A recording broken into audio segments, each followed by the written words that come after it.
Sir నమస్తే అండి. ఏం పేరు సార్ మీకు? మా పేరు కృష్ణ. ఏ ఊరు సార్ మీది? మాది ఇక్కడ పరిగి. సార్ కృష్ణ గారు, పొలిటికల్గా కొన్ని క్వశ్చన్లు అడుగుతాను. ఎందుకంటే ఇప్పుడు ఎలక్షన్స్ ఆడావిడి కాబట్టి అన్ని పార్టీలు నువ్వా నేను అన్నట్టు పోటీ పడతా ఉన్నాయి.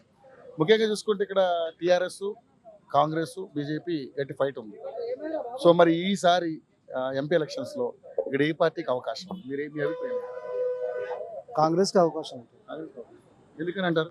ఎందుకంటే ఈ బీజేపీ వాస్తవానికి అయితే ఇప్పుడు తెలంగాణ రాష్ట్రంలో ఇప్పుడు టీఆర్ఎస్ పార్టీ అనేది లేదు, ఖతమైనట్లే. ఇప్పుడు ఉన్నది నడుస్తున్నది ఏంటంటే ఇప్పుడు కాంగ్రెస్కు బీజేపీకి పోటీ. కాంగ్రెస్కు బీజేపీ అంటే బీజేపీ అనేది ఏమో మతతత్వ పార్టీ. ఎప్పుడు చూడు కూడా జై శ్రీరామ్ జై శ్రీరామ్ అనుకుంటూనే ఉంటారు, కానీ జనాలకు ఏం అవసరం అని మాత్రం వాళ్ళు ఆలోచన చేయరు. వాళ్ళది ఒకటే సిద్ధాంతం, హిందూ ముస్లిం అనేది ఒకటి వాదన తీసుకొచ్చి ఈ రెచ్చగొట్టే పనుల్లో ఉంటారు. కానీ మేము గెలిస్తే జనాలకు ఈ రకంగా పథకాలు చేస్తాం, ఇవి చేస్తామంటే మాత్రం వాళ్ళు అనరు.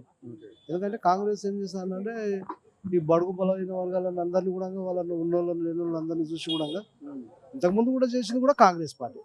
ఇప్పుడు ఏం లేని వాళ్ళకి కూడా ఇల్లు లేని వాళ్ళకి ఇండ్లు ఇచ్చింది, భూములు ఇందిరమ్మ ఇల్లు, భూములు లేని వాళ్ళకి భూములు ఇచ్చింది. అంటే ఏం కూలి చేసుకునేటోని కూడా రైతులు చేసింది ఎవరు? ఇందిరాగాంధీ గారు.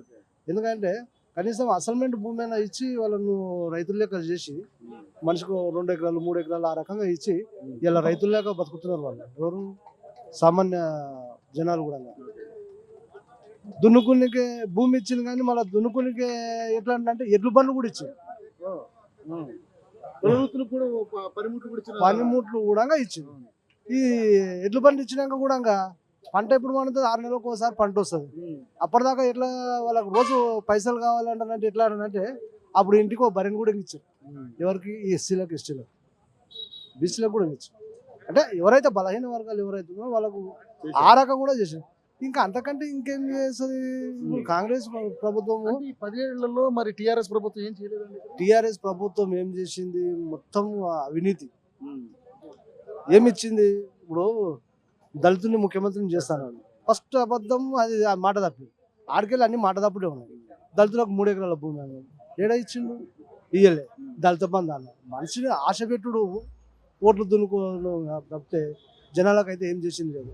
ఇప్పుడు ఎన్ని చూసినా కూడా ఇలా గవర్నమెంట్ మంచిగా బడ్జెట్ ఉన్న గవర్నమెంట్ను తెలంగాణ రాష్ట్రాన్ని, శ్రీమతి సోనియా గాంధీ గారు తెలంగాణ రాష్ట్రాన్ని ఏర్పాటు చేస్తే ఏం చేసిండు? అప్పులో తెలంగాణ చేసిండు.